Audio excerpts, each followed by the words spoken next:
Hello दोस्तों, कैसे हो? आपका स्वागत है त्रिपान स्टडी सेंटर में। यहाँ पर जो हम आज विचार करने जा रहे हैं, भारत विकसित कैसे होगा। तो भारत विकसित किन कारणों से होगा, तो इन पॉइंटों से आपको समझ में आ जाएगा कि भारत के विकसित होने में कौन कौन सी जो है मुसीबतों का सामना करना पड़ सकता है और कौन कौन सी चीज़ें जो है भारत में अभी नहीं है। भारत कौन कौन सा चीज़ों में जो है आत्मनिर्भर हुआ है और कौन कौन चीज़ों में जो है आत्मनिर्भर नहीं हुआ है। यदि हम यहाँ पर पहला पॉइंट की बात करें तो उन्नत विज्ञान तथा तकनीकी द्वारा प्राकृतिक संसाधन का उपयोग। देखिए, विकसित देश वो कहलाता है जिसमें उन्नत विज्ञान हो, तकनीकी द्वारा प्राकृतिक संसाधन का उपयोग किया जा रहा हो। तो देखा जाए, प्राकृतिक संसाधन किसी भी राष्ट्र के आर्थिक विकास की आधारशिला होता है। कहते हैं जिस देश में प्राकृतिक संसाधन भरमार हो वो देश विकसित होना कोई बड़ी बात नहीं होता है। लेकिन ऐसे देश में जहाँ पर देखिए एक नदी बह रही है और एक नदी एक दूसरे राष्ट्र से निकल रहा है, राज्य से निकल रहा है और उसी के सामने दूसरा राज्य है, तो आप मानोगे नहीं, इस राज्य के लोग जो है शुद्ध पानी पीते हैं और दूसरे राज्य के जो है लोग गंदे पानी पीते हैं। अब सोचिए, देश एक है और राज्य अलग अलग है, लेकिन राज्य के लोगों में कितना फर्क है। एक शुद्ध पानी पी रहा है तो एक गंदा पानी पी रहा है। तो आप समझिए कि भारत विकसित कैसे होगा। हम तो हैं एक, लेकिन हमारे विचारधारा है अनेक। पर्याप्त प्राकृतिक संसाधन राष्ट्र के आर्थिक विकास की कुंजी होती है। आपको पता होगा, प्राकृतिक संसाधन, कोई भी देश प्राकृतिक संसाधन के कारण ही उसका आर्थिक विकास होता है। आज देखिए, बड़े बड़े कंट्री जो है वहाँ पर कोयले के खदान है, प्राकृतिक पेट्रोल गैसों का खदान है, टेक्नोलॉजी है। अगर जिस देश में प्राकृतिक संसाधन नहीं है, उन्होंने जो है तकनीकी टेक्नोलॉजी का बहुत विकास किया है और पूरे विश्व के साथ व्यापार स्थापित किया है और उनका जो है अर्थव्यवस्था मजबूत हुआ है। ये मत सोचिए कि सभी देशों में प्राकृतिक संसाधन मजबूत ही रहेगा, ऐसा नहीं है।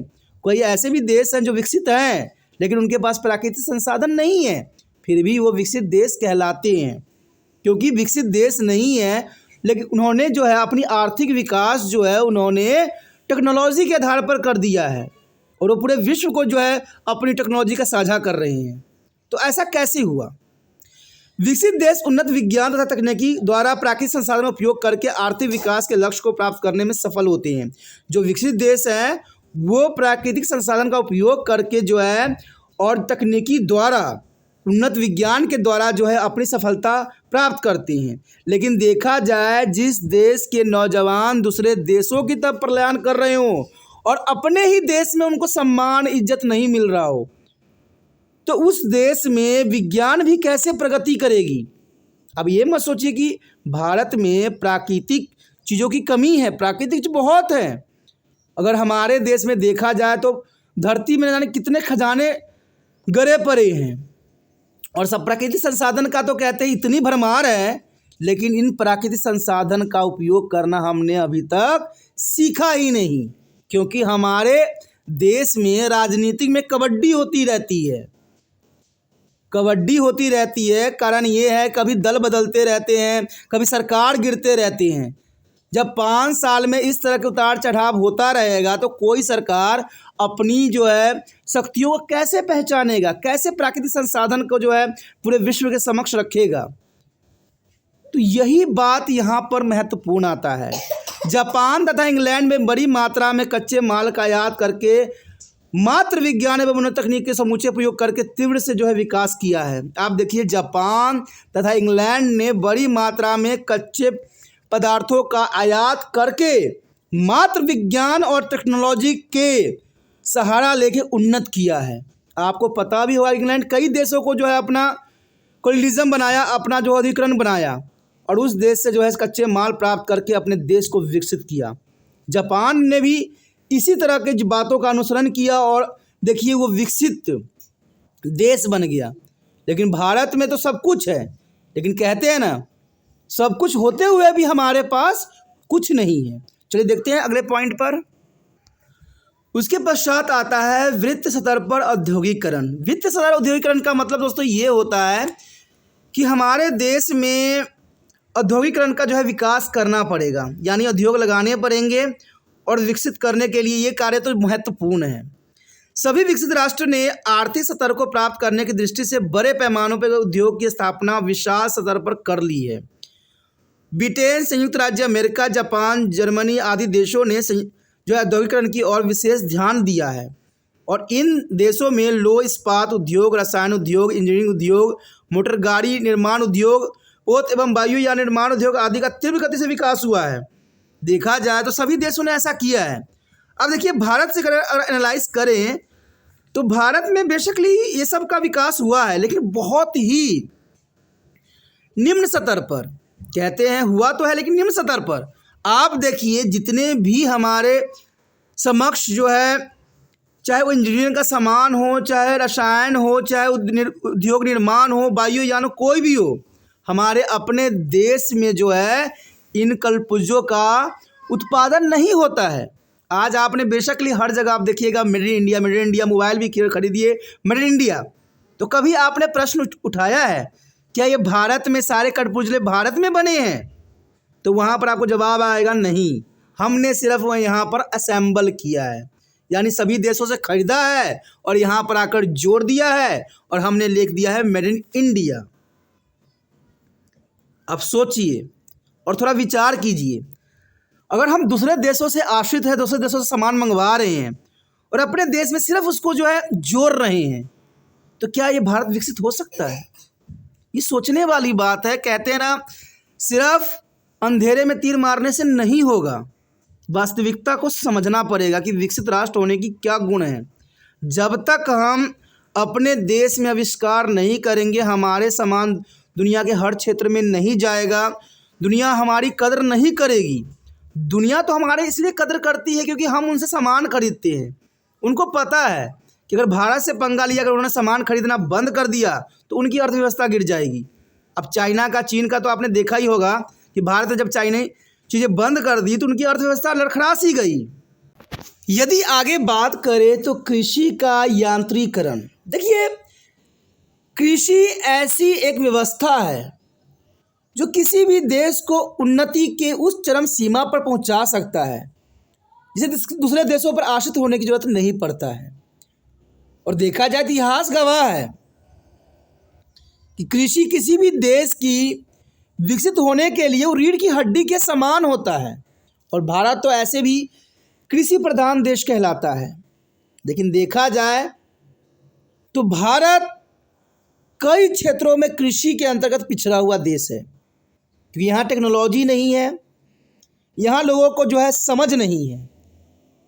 और देखा जाए तो सबसे महत्वपूर्ण बात है, सरकार इस पे महत्वपूर्ण कदम नहीं उठाती है। चाहे जितना मर्जी मैं देख लूँ, कहीं ना कहीं सरकार पर ही प्रश्न चिन्ह लगती है और आए दिन किसान जो है सड़कों पर उतर जाती है। विकसित देशों को उद्योग के लिए कृषि से कच्चे माल प्राप्त करने हेतु कृषि में मशीनों का उपयोग आरंभ कर दिया है। यानी देखा जाए तो जितने भी उद्योग जो है आश्रित हैं तो कहीं ना कहीं कृषि पर ही आश्रित है। कृषि होगा तो उद्योग होगा और उद्योग होगा तो सामान मैन्युफैक्चर होगा और लोगों तक पहुंचेगा। तो देखा जाए तो कहीं ना कहीं प्राइमरी सोर्स कहलाने वाली कृषि महत्वपूर्ण अंग है। बड़े पैमानों पर मशीनों से कृषि की जाती है और कृषि के यांत्रिकरण के विकसित देशों के प्रगति के द्वारा खोल दिए गए हैं। देखा जाए तो विकसित देशों की प्रगति के द्वार ये खोल दिया है कृषि ने। अब हम बात करें संयुक्त राज्य अमेरिका, रूस, कनाडा, ऑस्ट्रेलिया, जर्मनी, हालैंड आदि विकसित देशों में कृषि यांत्रिकरण हो चुका है और इन देशों में बड़े बड़े फॉर्मों में मशीनों की सहायता से विश्व खाद्यान्न खेती की जाती है तथा बड़े बड़े स्तर पर व्यापारिक कृषि की जाती है तथा कृषि उत्पादन के पर्याप्त भाग का निर्यात कर दिया जाता है। अब देखिए, हमारे देश में नौजवान जो है कृषि करना नहीं चाहते हैं और विदेशों में भागते हैं। और सबसे बड़ी बात, जो भारत में कृषि का उपजाऊ क्षेत्र है वहाँ पर शहरीकरण कर दिया गया है।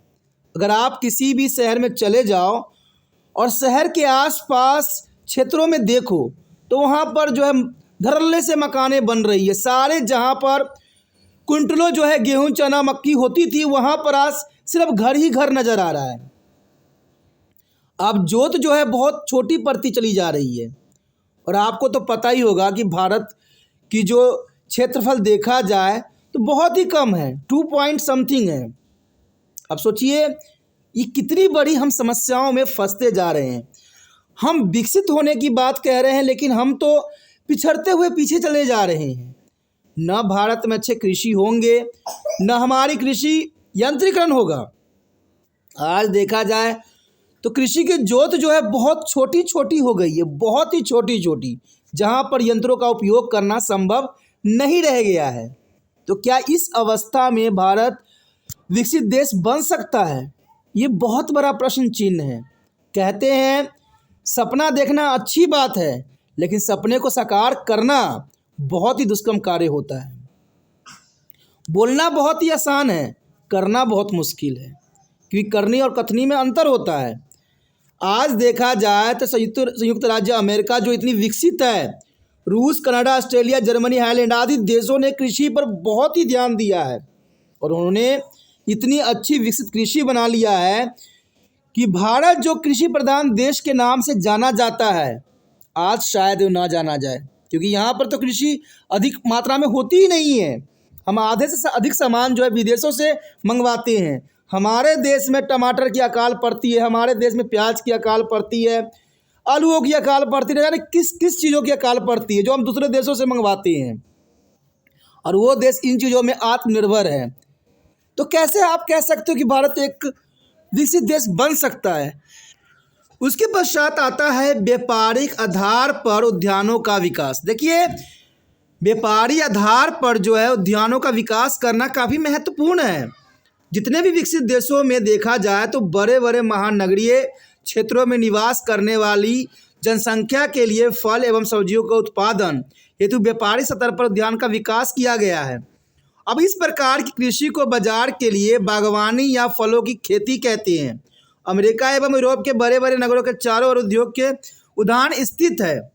और देखिए कितनी महत्वपूर्ण बात है कि व्यापारी आधार होना बहुत ज़रूरी है। कहते हैं अगर हम भारत के एनालाइज करें, भारत के बारे में जानें, तो जितने भी उद्योगपति हैं, व्यापारी हैं, वो खाते तो भारत के हैं, लेकिन गुणगान और अपने सपनों का महल विदेशों में बना रहे होते हैं। तो देखिए इससे हमारी अर्थव्यवस्था कितना कमज़ोर पड़ता है। अगर आप भारत में रह के भारत में पैसे कमा रहे हो, भारत के लोगों को लूट रहे हो और ये सारे लूटे हुए पैसे विदेशों में लगा रहे हो, तो हमारी इकोनॉमिक अर्थव्यवस्था कहाँ से विकसित करेगा? कहते हैं दोस्तों, हमारे देश में ऐसे बहुत से महानुभूति थे जिन्होंने अपने देश को ही कर्म भूमि बनाया और अपने देश में ही मरते दम तक रहे। कहते हैं ऐसे लोगों को तो तिरपान स्टडी सेंटर भी सलाम करता है। और सबसे बड़ा एग्जाम्पल आपके समक्ष है महामहिम APJ अब्दुल कलाम, जिनको मिसाइल मैन के नाम से जाना जाता है। उन जैसे महान कोई नहीं थे, जो कि इतनी बड़ी आविष्कार करके भारत में ही रहना स्वीकार उन्होंने किया। लेकिन आज देखिए हमारे देश के बड़े बड़े उद्योगपति, बड़े बड़े लोग रहते तो भारत में हैं और सपनों का महल जो है विदेशों में बना रहे होते हैं। तो इससे भारत किस प्रकार विकसित होगा ये आप समझिए। सबसे बड़ा एग्जाम्पल तो महात्मा गांधी जी थे, जो विदेश में भी पढ़े, विदेश में वकालत भी किए, लेकिन कहते हैं ना जिनका दिल भारत का होता है वो कभी विदेशों में उनके दिल टिक नहीं सकता। छोड़ छाड़ के सब अपने देश में आ गए और देश में जो है अपनी वेशभूषा पकड़ ली और देश की सेवा में लग गए। कहते हैं आज बहुत ही कम लोग हैं जो देश के लिए अपनी जान तक देना चाहते हैं। अब देखिए आज की राजनीतिक गतिविधियां भी बड़ी उलट पुलट होती है। कोई अच्छा करना चाहता है तो दूसरे पार्टी ही उसमें टांग अड़ाती है और वो अच्छे कार्य को होने नहीं देती है। तो इस प्रक्रिया में भारत विकसित कैसे हो सकता है? आज देखा जाए तो नेता लोग भी जो है बड़े बड़े इंपॉर्टेंट चीज़ों को जो है इन उद्योगपतियों के नाम कर दिए हैं, प्राइवेटाइजेशन कर दिए हैं, जिसके कारण विकास होना संभव नहीं है। इस तरह विकास नहीं होता, क्योंकि भाई दिल और दिमाग भारतीय होना चाहिए। दिल और दिमाग जो है भारतीय होना चाहिए। कहते हैं शरीर तो भारतीय हैं और दिल दिमाग विदेशी है। तो ऐसे और इस तरह से भारत का विकास होना संभव नहीं है जब तक हमारे देश के प्रत्येक व्यक्ति में भारतीय होने का गौरव नहीं महसूस होगा, तब तक भारत विकसित नहीं होगा। कहते हैं हम खाते तो भारत में हैं और फ़ायदा हम विदेशों को पहुंचा रहे होते हैं, तो ऐसे में भारत विकास नहीं करेगा। आगे देखते हैं। उसके पश्चात देखिए तो उन्नत स्तर पर पशुपालन तथा दुग्ध व्यवसाय का विकास। कहते हैं ये काफ़ी महत्वपूर्ण बात आ जाता है, पशुपालन और दूध का व्यवसाय। कहते हैं शीतोष्ण जलवायु, उत्तम चारागाह तथा उत्तम नस्ल के पशुओं के कारण विकसित देशों में पशुपालन तथा दुग्ध व्यवसाय बहुत प्रगति कर गया है। पशुओं से दूध, मांस, चमड़ा, ऊन आदि प्राप्त होते हैं। अंततः डेनमार्क, हाईलैंड, संयुक्त राज्य अमेरिका, न्यूजीलैंड, ऑस्ट्रेलिया और दक्षिण अमेरिका कई देशों में पशुपालन का खूब विकास हुआ है और दूध से मक्खन, पनीर, दुग्ध चूर्ण आदि वस्तु तैयार की गई है और कई देश इसका बड़ी मात्रा में निर्यात भी करते हैं। अब देखिए ये काफ़ी महत्वपूर्ण है। हमारे देश भारत में पशुपालन और देखा जाए दूध उत्पादन करने वालों को जो है घृणा की दृष्टि से देखा जाता है और लोग करना भी नहीं चाहते हैं, लेकिन वही जो देश विकसित हुए हैं इनकी सम्मान करते हैं। और वहाँ पर देखिए न्यूजीलैंड हो, अमेरिका हो, हाईलैंड है, डेनमार्क हो, न्यूजीलैंड, ऑस्ट्रेलिया आदि दक्षिण अमेरिका में पशुपालन खूब विकसित हुआ है। हम कहते हैं कि हम अपने घरों में बकरियों को रख नहीं सकते, लेकिन उसकी बनी हुई जो है मीट का उपयोग, मक्खन, पनीर, इसका उपयोग हम बहुत भली भांति कर लेते हैं। अब देखिए भारत में आखिर प्रॉब्लम क्या है। भारत में देखा जाए तो बड़े बड़े लोग, बड़े बड़े परमात्मा ने भी पशु चरा के जो है एक उदाहरण दिया था कि आपका विकास इन्हीं पशुओं से ही होगा, लेकिन लोगों ने नहीं सुना, नहीं समझा। आपको पता है एक फिल्म भी बनाई गई मदर इंडिया, उसमें सिर्फ एक बैल के कारण जो है ये बहुत सारी दुर्दशा देखने को मिला। फिल्मों में भी दर्शाई गई कि पशुधन कितना महत्वपूर्ण होता है, लेकिन आज की दशा देखिए। आज कोई घर में पशुपालन नहीं करना चाहता है, कोई फॉर्म में भी नहीं करना चाहता है। आज आपको मैं वादा के साथ कह रहा हूँ, किसी भी क्षेत्र में आप चले जाएं, वहाँ पर सड़कों पर जो है ये गाय जो होते हैं भटकते रहते हैं, बैल भटकते रहते हैं और आए दिन नए नए एक्सीडेंट करते हैं। लेकिन विदेश में आपको ऐसा देखने को नहीं मिलेगा। विदेश में ऐसा देखने को नहीं मिलेगा। उनका अलग ही फॉर्म होती है और बहुत ही मेहनत से और लगन से जो है ये लोग कार्य करते हैं। भारत में देखिए आए दिन दूध का कीमत बढ़ता ही चला जा रहा है और हम ये कहते हैं कि हम तो भाई दुनिया दूसरे के देशों से बहुत ही कम हमारा यहाँ पर महंगाई है, हम तो बहुत ही विकसित है। अरे भाई कहते हैं दूर का ढोल सुहावना लगता है। हमारी देश की जिस प्रकार की अर्थव्यवस्था है उस प्रकार से कहते हैं 30 रुपया और 32 रुपया भी महंगा पड़ता है। आम गरीबों के लिए 30-32 रुपया भी महंगा पड़ता है। आप क्यों नहीं समझ पा रहे हो? कभी गरीब बन के देखो, तब एहसास होगा कि भाई महंगाई कितनी ऊंची है। एक आम गरीब के लिए सोचना पड़ता है कोई भी वस्तु खरीदने के लिए, लेकिन हमारे देश में ऐसा कुछ भी देखने को नहीं मिला। कहते हैं आज की सरकार की बहुत बड़ाई होती है, लेकिन पशुधन के लिए सरकार ने कुछ नहीं किया। सड़कों पर आज भी गाय भैंस भटक रहे होते हैं। सिर्फ जब दूध निकालना होता है तो ग्वाला उनके ले जाते हैं। आए दिन एक्सीडेंट होता रहता है। क्या सरकार ने कभी इन बातों पर नजर किया? कैसे विकसित बना दोगे आप? जब आपकी सोच ही इतनी रहेगी खत्म, तो कैसे बनेगा विकसित? कहते परमात्मा भी धरती पे आके इन्होंने गुण बता दिया कि इनको प्यार करो, ये पशुधन आपको विकसित बना देंगे, क्योंकि इन्हीं से जो है पूरा जीवन संचार होता है। देखिए दूध जो है कितनी महत्वपूर्ण है और पूरे घर में देखा जाए, पूरे इंडिया में चाहे पूरा विदेश में दूध के बिना कोई कार्य होता ही नहीं है। दूध आपको कोई ना कोई रूप में ज़रूर मिल जाता है, चाहे देखिए वो पनीर के रूप में हो, मक्खन के रूप में हो या दूध चूर्ण के रूप में हो, कई रूप में जो है नज़र आ जाता है। फिर भी हम पशुओं का जो है कदर नहीं करते हैं, पशुधन का कदर नहीं करते हैं। मैं आपको विश्वास दिलाता हूँ अगर हम इन्हीं चीज़ों को अगर नियंत्रण कर ले तो भारत विकसित हो जाएगा। इसमें कोई बड़ी बात नहीं है, लेकिन मैं जानता हूँ इस पर कोई कदम नहीं उठाएगा। कहते हैं जब फ़ोटो खिंचवाना होता है तो लोग गाय के पास जाते हैं, बड़े प्यार करते हैं। अगले दिन रोडों पर वो गाय भैंस सब नज़र आ रहे होते हैं। तो सोचिए, विचार कीजिए कि दूसरे देशों ने पशुधन पर्यावरण को महत्ता देकर विकसित हुआ है, लेकिन हमारे देश में बहुत संस्थाएं बनाई गई है गाय के रक्षा के लिए, लेकिन जब फ़ोन करो तो उनका जो है बात करने का ढंग ही अलग होता है। तो किस प्रकार की विकसित होने की हम बात कर रहे हैं? कैसे हम विकसित हो जाएंगे? कहते हैं सिर्फ भाषण दे देने से नहीं होता है, करने से होता है। तो ये कहते हैं इन देशों ने भाषण नहीं दिया, ना उन्होंने कुछ आगे किया, उन्होंने सिर्फ अपना कर्म किया और पशुओं को गुणों को समझा, क्योंकि यही एक प्राकृतिक संसाधन है जिसको हम समझ सकते हैं। अगर हम इन प्राकृतिक संसाधनों को नहीं समझे तो हम विकसित नहीं कहलाएंगे, और ये महत्वपूर्ण बात है। चलिए देखते हैं अगली टर्म और कंडीशन क्या है विकसित भारत होने के लिए। उसके पश्चात आता है अत्यधिक विकसित यातायात एवं संचार व्यवस्था। कहते हैं किसी भी देश के लिए यातायात और संचार व्यवस्था काफ़ी महत्वपूर्ण होता है। जब भारत में वास्को डी गामा प्रवेश किया तो उसके सामने यातायात के साधन होने के कारण वो भारत तक पहुंचा। बेशकली कहते हैं कि कुछ कंडीशनों के कारण आया, लेकिन ये महत्वपूर्ण बात थी। विकसित देशों में यातायात एवं संचार व्यवस्था का विकास उच्च स्तर पर किया गया है और इन देशों में सड़कों तथा विद्युत रेल पथों का जाल बिछा हुआ है। इन देशों में रेल तथा वायु परिवहन का भी विकास कर लिया है। जल परिवहन नदियों, झीलों तथा नहरों द्वारा संपन्न होती है और इसके अतिरिक्त इन देशों में स्वचालित मोटर गाड़ी जो है, विद्युत रेलगाड़ियाँ, पनडुब्बियाँ, आधुनिक जलयान और तीव्रगामी हवाई जहाज़ ने भी इन देशों को एक दूसरे से निकट ला दिया है और इन देशों में संचार साधनों का भी अधिक विकास हुआ है। देखिए, जो विकसित देश है ये तो गुण है उनके, देखा जाए तो इन सभी देशों ने इन सभी चीज़ों को जो है तीव्रगामी जो है साधनों का उपयोग करके अपने संसाधनों का उपयोग किया है। अब सोचिएगा भाई कैसे किया। हमारे देश में ये होता है कि टमाटर सड़ते हैं, आलू सड़ जाते हैं, सब कुछ सड़ जाते हैं और एक क्षेत्र भूखा होता है तो एक क्षेत्र में अधिक उपजाऊ होती है, ऐसा ही है।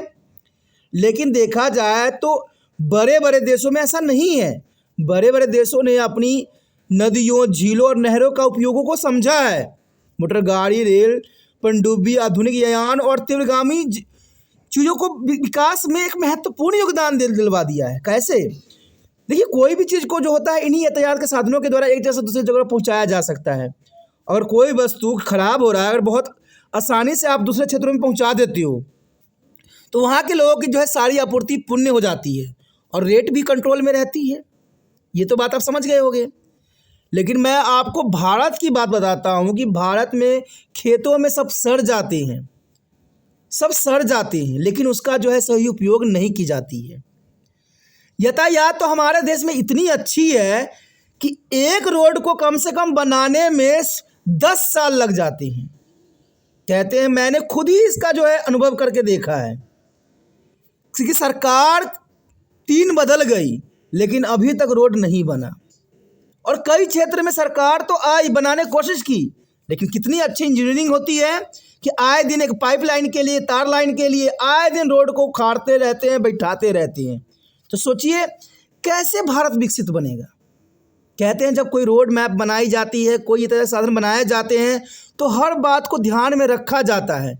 फ्यूचर को भी रखना चाहिए और अभी के समय में होने वाली चीज़ों को भी ध्यान में रखना चाहिए, तब जाकर निर्माण होती है। हम घर भी यही सोच के बनाते हैं, लेकिन ये देखिए कितने पढ़े लिखे इंजीनियर होते हैं, एक रोड को हजारों बार तोड़ते हैं, हजारों बार बनाते हैं। कैसी दुर्दशा है। देखिए, भारत में 4 महानगरों को जोड़ने के लिए बहुत बड़ा विशाल जो है यातायात के साधन बनाए गए हैं। लेकिन देखिए 4 महानगरों को जोड़ रहा है, लेकिन आम गरीब निवासी जो होते हैं छोटे छोटे सड़कों का ही उपयोग करते हैं। जब व्यक्ति एक जगह से दूसरे जगह पहुंचते पहुंचते ही दम तोड़ दे तो ऐसे सड़कों और रोडों का क्या फ़ायदा, जब उनका गाड़ी ही दलदल में धंस जाए। देखिए, भारत विकसित हम करने की बात कर रहे हैं, क्या दलदल में फंसी हुई गाड़ी भारत विकसित का पहचान है? टूटी हुई रोड भारत के विकास की साधन बन जाती है। संचार व्यवस्था देखा जाए तो कितनी मजबूत है। हम तो 5G अपना लिए हैं, लेकिन आपको मैं बता दूं ऐसे कई विकसित देश हैं जिन्होंने 5G का जो है अनुसरण तक भी नहीं किया है। उनको पता है कि 5G उपयोग करने से हमारे जीव जंतु, हमारे पर्यावरण पे बहुत ही बड़ा प्रभाव पड़ेगा और वो विकसित देशों ने समझा है इस बात को। लेकिन हम अविकसित देशों ने इस बात को नहीं समझा। हम अपने प्राकृतिक संसाधन को नष्ट कर रहे हैं। हमें लगता होगा कि पशु पक्षी जो हैं ऐसे ही है पेड़ पौधे, हमारा इसका उपयोग ही नहीं है। लेकिन मैं आपको बता दूं, इन पशु पक्षी जीव जंतु और पेड़ पौधे हैं तभी हमारा अस्तित्व है, लेकिन हमने इनकी कदर कभी नहीं किया। और ये आप भी मानते होंगे। कहीं भी उद्योगीकरण करने के लिए, कुछ भी करने के लिए, कोई फैक्ट्रियां बनाने के लिए पूरे पेड़ पौधों को ही ख़त्म कर देती हैं। हमारे देश में ऐसे कई राज्य हैं जो प्रदूषण के शिकार होते हैं, जहाँ पर लोग जो है खतरे के निशान पे जी रहे होते हैं। सोचिए और विचार कीजिए, ऐसे में हम विकसित कैसे हो पाएंगे? हम तो प्राकृतिक संसाधन का सही से जो है प्रयोग ही नहीं कर रहे हैं, उसका हम कदर ही नहीं समझ रहे हैं, तो हम कैसे विकसित बनेंगे? कहते हैं जल परिवहन, नदियाँ देखिए, झीलें देखिए, नहरें देखिए, प्रदूषित भरा पड़ा है। इतने प्रदूषण लोगों ने कर दिया है। आज देखिएगा तो बड़े बड़े समझदार लोग चलते फिरते जो है कूड़े कबाड़ यहाँ वहाँ फेंक रहे होते हैं। तो हम कैसे विकसित बन जाएंगे? विकसित सरकार नहीं बनाएगा, विकसित आम व्यक्ति बनाएगा, जब हम इन बातों को समझेंगे। ये तो आपके आँख के सामने हमेशा होता होगा। लोग लिफाफे लेते जाते हैं, इधर उधर देखते हैं, फटाक से फेंक देते हैं, हो गया, विकसित भारत बन गया। तो ऐसे में विकसित भारत नहीं बन सकता है। विकसित भारत बनाने के लिए लोगों को भी समझदार करना होना पड़ेगा। यातायात संचार व्यवस्था भी सुचारू रूप से ढंग से कार्य करने चाहिए। चल देखते हैं अगला पॉइंट क्या कहता है। अगली बात अगर हम करें प्रति व्यक्ति आय और राष्ट्रीय आय, कहते हैं विकसित देशों में कृषि, उद्योग और व्यापार में वृद्धि होने के कारण प्रति व्यक्ति आय और राष्ट्रीय आय अधिक होती है, जो कि इनके संपन्नता के मानदंड होते हैं, और इससे इन देशों के निवासियों का जीवन स्तर ऊंचा होता है। चलिए, बहुत महत्वपूर्ण बात है कि प्रति व्यक्ति आय, राष्ट्रीय आय काफ़ी महत्वपूर्ण रहता है किसी भी देश के लिए। अब भारत की देखिए, वर्ल्ड बैंक ने क्या परिभाषा दिया है कि जो $1 से कम कमाता है वो गरीबी रेखा के अंतर्गत आता है, और जो $1 से ऊपर कमाता है वो अमीर है। और $1 की कीमत जो उतार चढ़ाव में 84-85 रुपये के आसपास रहता ही रहता है। तो क्या आप 80-85 रुपये अगर प्रति व्यक्ति आय है तो क्या हमारा देश विकसित है? आप सोचिएगा कि अगर मुझे आप आईना दिखाना चाहिएगा कि मैं नेट पर सर्च करता हूँ, अभी देखिए प्रति व्यक्ति आय जो है 7,000 से ऊपर दिखा रहा है, लेकिन ऐसा कुछ भी नहीं है दोस्तों। ये सिर्फ एक मीडिया से के साथ खिलवाड़ है। ऐसा कुछ भी नहीं है कि भारत में प्रति व्यक्ति आय जो है इतनी अधिक है। मैंने भी रिसर्च करके देखा तो आज कुछ दिन पहले कुछ और थी, आज परिभाषा सबकी बदल दी गई है। तो कहते हैं ना बाबू, जिसकी सरकार उसकी बात, हमारी बात सुने कौन? ये तो सच्चाई है। कुछ दिन पहले मैंने पॉपुलेशन पे भी ध्यान दिया तो पॉपुलेशन कुछ और दिखा रही थी, और जैसे पॉपुलेशन देखा तो कुछ और दिखा रही है, और फिर देखा तो कुछ और। ये खिलवाड़ ही तो हो रही है हमारे देश में। हमारे देश में सोशल मीडिया के साथ खिलवाड़ हो रहा है, और बहुत अच्छी तरह से हो रहा है। कभी ये लोग ईवीएम पे उंगली उठा देते हैं, और जब जीत जाते हैं तो मुंह बंद हो जाता है। पता नहीं कैसी राजनीति के लोग कर रहे हैं। दूसरा बंदा अगर जीत गया तो वो गलत हो गया, उसका सारा सिस्टम ही उसी के साथ है, और ना जीता तो भाई हम बहुत अच्छे काम कर दिए। हद है यार। ऐसे में विकास हम कैसे कर सकते हैं? देखा जाए तो आज भी प्रति व्यक्ति आय बहुत ही कम है। जनरली देखा जाए तो प्रति व्यक्ति आय और राष्ट्रीय आय तब बनती है जब लोग जो हैं बैंकों में पैसा जमा करवाते हैं, क्योंकि देखिए जो सरकार के समक्ष पैसा नज़र आती है वही प्रति व्यक्ति आय से कैलकुलेशन की जाती है। अगर आप घर में रखे हुए पैसे हो, छुपा रखे हो, तो वो जो है राष्ट्रीय आय के अंतर्गत नहीं कैलकुलेशन हो पाती है। और आपको तो पता ही है कि भारत में पैसों का जो है बंडल घरों से निकलती रहती है, और इतनी कि गिनने में भी 50 मशीन लगाने पड़ जाते हैं। तो ऐसे में भारत विकसित बनेगी कैसे? पैसे तो एक लोगों के हाथों में सिमटी हुई है, इक्का दुक्कों में सिमटी हुई है। भारत में देखिए, चंदा में जब राजनीतिक नेता उतरते हैं, जब इलेक्शन करते हैं, तो चंदा में उनको इतने पैसे मिल जाते हैं कि पूरे विश्व का जो है राजनीति से महंगा पड़ जाता है। भारत की राजनीति इतनी महंगी है, इतनी चंदा दे दिया। अरे कैसे दे दिया चंदा? सोचने वाली बात है। मैं बच्चों को पढ़ाता हूँ, इतना समझाने की कोशिश करता हूँ, मुझे तो कोई गिवन थैंक्स में 1 रुपया भी नहीं देता है, और इनको ऐसे ही दे देता है। भाई ये सब राजनीतिक खेल है और दुनिया को बेवकूफ़ बनाने की साजिश है। कहते हैं प्रति व्यक्ति आय आज भी हमारे देश में घट है, क्योंकि लोग विश्वास आजकल बैंकों पे नहीं करते हैं। आजकल बैंक इतनी महत्वपूर्ण बन गई है कि जो बड़े बड़े लोग होते हैं उनको आंख बंद करके लोन दे देते हैं और ये लोग विदेश में भाग जाते हैं और सारे पैसे जो है आम गरीब जो उसमें डाल रखे होते हैं उनको कटौतियाँ कर देते हैं। इसलिए आम व्यक्तियों की विश्वास जो है बैंकों से गिर गया है। कई बैंक को जो है आरबीआई ने रद्द भी कर दिए हैं, तो बैंक पे विश्वास कैसे हम कर लें। आए देखिए यहाँ पर बड़े बड़े LIC कंपनी जो है भाग जाती है छोड़ के और पैसा डूब जाता है, कभी प्रयाग कभी कुछ कभी कुछ। तो ये सोचने वाली बात है कि जहाँ पर इतने फ्रॉड हो, जहाँ पर इतने कहते हैं इतने लालच हो, इतना करप्शन हो, उस देश विकसित कैसे बन सकता है। विकसित देश होने के लिए करप्शन को सबसे पहले हटाएगा और करप्शन कब हटेगा, जब जो है सरकारी मशीनरी को मजबूत किया जाए। करप्शन आम गरीबों में नहीं होती है। आम गरीब किस बात की करप्शन करेंगे। करप्शन तो ये सरकारी विभाग में होता है, जहाँ पर अगर पहचान पत्र बनाने जाओ, आप अपना जन्म पत्री बनाने जाओ, कुछ भी बनाने जाओ, हर जगह पैसे की मांग कर बैठते हैं। तो करप्शन सरकारी विभाग में है, आम व्यक्तियों में नहीं है। और इस तरह से जो है भारत विकसित होना संभव नहीं है। कहते हैं किस प्रकार प्रति व्यक्ति आय बढ़ाया जाए, लेकिन वो भी सच्चाई रूप में, दिखावटी नहीं। इस बात को गौर करना काफ़ी महत्वपूर्ण है। तो देखते हैं अगला पॉइंट क्या है। उसके पश्चात आता है नारी की स्थिति। देखिए नारी की स्थिति बात करती हैं। विकसित देशों में स्त्रियां शिक्षित है, रोजगार में संलग्न है तथा आर्थिक रूप से आत्मनिर्भर है। विकसित देशों में नारी का स्थान पुरुषों के बराबर समझा जाता है और इन देशों में नारी साक्षरता का प्रतिशत ऊंचा है। अधिकांश स्त्रियां स्वस्थ है तथा राष्ट्र के निर्माण एवं अभिसंपन्न में सक्रिय योगदान दे रहा है। तो ये तो विकसित देश की बात रही कि जितने भी विकसित देश है वहाँ पर स्त्रियों को सम्मान मिलता है, बराबर का दर्जा मिलता है, बराबर ऊंची शिक्षा दर होती है। अच्छी बात है। कहते हैं अगर पुरुष स्त्री जो है एक साइकिल के दो पहिए हैं, अगर एक पहिया टूट जाए तो दूसरा पहिया कार्य नहीं कर सकता है, और ये महत्वपूर्ण बात है।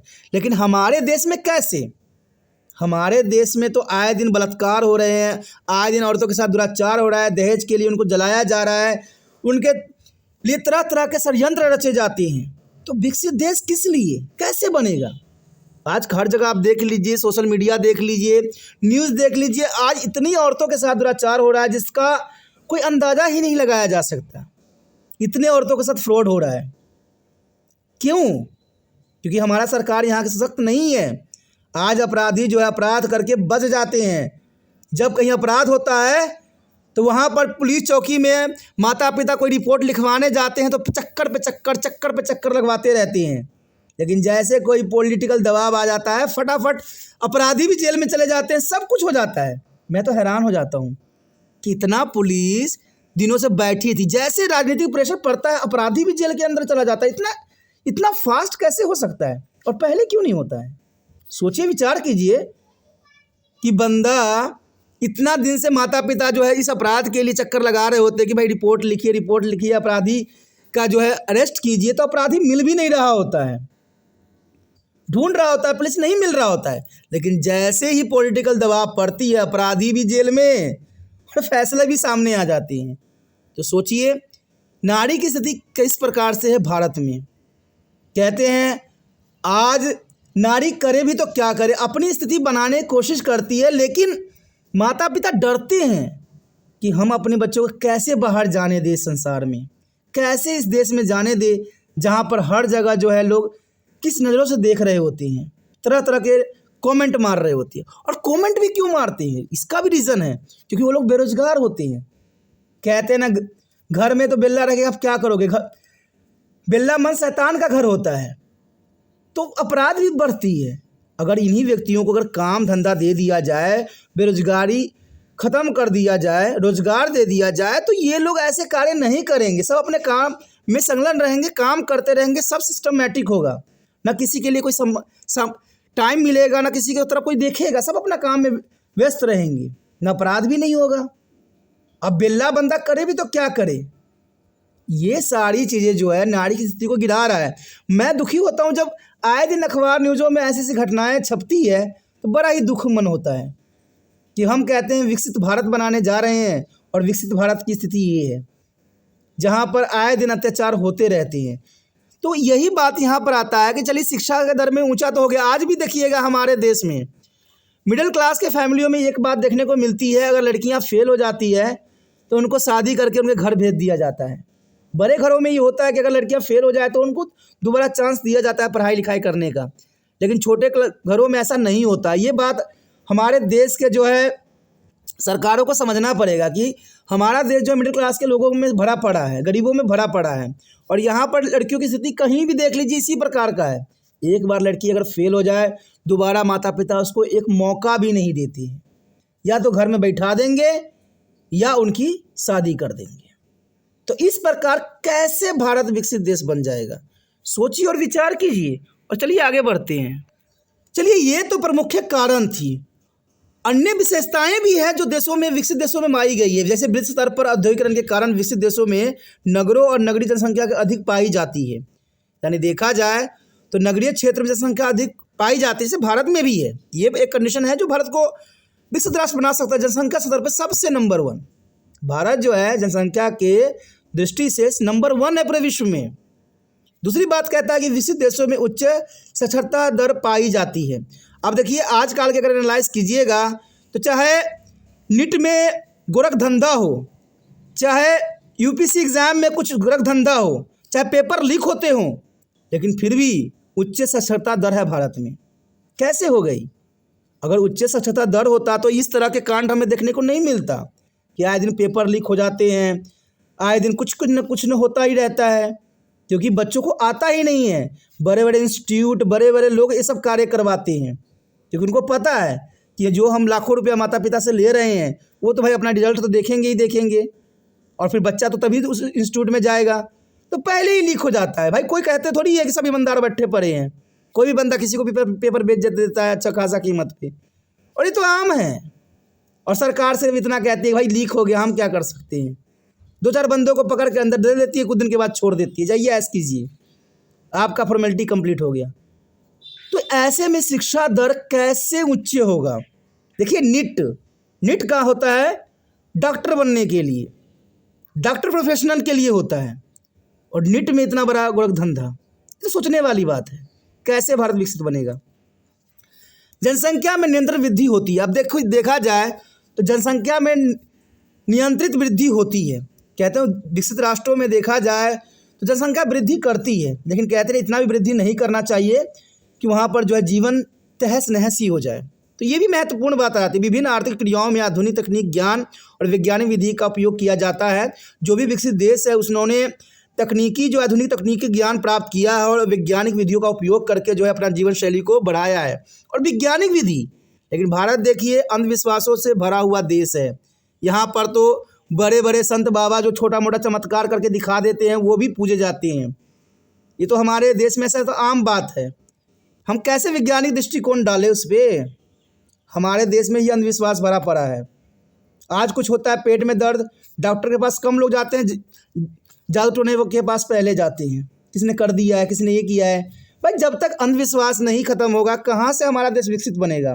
कहते हैं कोई भी सरकार हो, कोई भी हो, भारत को विकसित बनाने के लिए बहुत ही परिश्रम करना पड़ेगा, और सबसे बड़ा परिश्रम करना ये पड़ेगा कि भारत के लोगों को समझाना पड़ेगा, भारत के लोगों को जो है सही दृष्टि देना पड़ेगा। क्योंकि भारत के लोग भी कुछ महान हैं, कहीं भी लालच की पिटारा खुलता है फटक से उसी राह पे चल देते हैं। उनको जो है विकसित और विकासशील के मतलब नहीं समझ में आता है। और देखा जाए तो इसका सबसे बड़ा सबूत जो है 2024 का इलेक्शन है। कहते हैं दूसरे पार्टी ने लाख लाख रुपया का लालच दिया हर एक जो है महिलाओं ने आंख बंद करके उनको वोट देकर जिता दिया, और जब उनके ऑफिस में पहुंचे 1 लाख रुपया दीजिए तो भाई कहा कि हमारा सरकार ही नहीं बनेगी। जब वो आप भूल जाइएगा 1 लाख को तो हम सरकार बना लेंगे, उसमें दूरी नहीं रहेगी। तो इस तरह से देश कैसे विकास होगा? जब हम यहाँ तू मैं खेलते रहेंगे तो इससे देश विकास नहीं होगा, देश कभी विकास नहीं करेगा। तो आपको ने यहाँ पर समझा कि कैसे हमारा देश विकास करेगा, और कौन कौन से जो विकसित देश हुए हैं उनकी क्या विशेषता, उन्होंने किन चीज़ों पर ध्यान दिया है। तो ये काफ़ी महत्वपूर्ण टॉपिक था, समझ के ज़रूरी था। अगर आपको ये समझ, देखिए ये पढ़ने के अंतर्गत भी है, ऐसे के भी अंतर्गत लिख सकते हो कि विकसित भारत बनाने के लिए हम क्या कर सकते हैं। तो ये कई जगह पर महत्वपूर्ण टॉपिक बन जाता है, तो इसलिए जो है हर एक कक्षा के बच्चों के लिए महत्वपूर्ण रहता है। तो जितना हो सके इस वीडियो को शेयर जरूर करें, क्योंकि शेयर दूसरे बच्चों का केयर है। पहली बार मेरे चैनल पे आए हो, पहली बार वीडियो देख रहे हो, समझ में आ रहा है, अच्छा लग रहा है, तो सोचिए नहीं, विचार ना कीजिए, अभी त्रिपान स्टडी सेंटर को सब्सक्राइब करने वाले में सेव कीजिए। सेव कीजिएगा तो इसी प्रकार अच्छे अच्छे वीडियो आपको मिलता रहेगा। और आपको पता ही होगा कि त्रिपान स्टडी सेंटर 6वीं कक्षा से लेके एमए तक के बच्चों के लिए महत्वपूर्ण है, और सारी वीडियो आपको प्लेलिस्ट में बहुत ही आसानी से टॉपिक वाइज मिल जाएगा। तो सोचिए नहीं, एक बार जरूर त्रिपान स्टडी सेंटर पे जाइए।